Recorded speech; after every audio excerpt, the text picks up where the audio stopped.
దేవునికి స్తోత్రం. అందరికీ వందనాలు. యోహాను సువార్త 9:1-3 ఆయన మార్గమున పోచుండగా పుట్టుగుడ్డి అయిన ఒక మనుష్యుడు కనబడెను.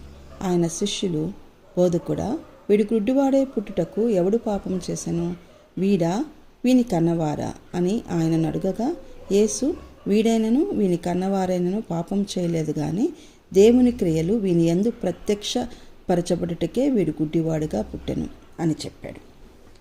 అవును, ఎవరైనా విశ్వాసులు అనారోగ్యంతో ఉంటే మనుషులు చాలా తేలికగా ఏం పాపం చేశాడో ఆ రోగం కలిగిందని మాట్లాడేస్తారు. కానీ వాస్తవం ఏమంటే దేవుని క్రియలు మన యందు ప్రత్యక్షపరచబడుటకే విశ్వాసులకు అనారోగ్యం కలుగుతుంది.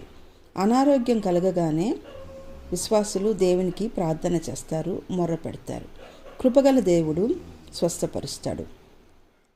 మనం సాక్ష్యం చెప్తాము.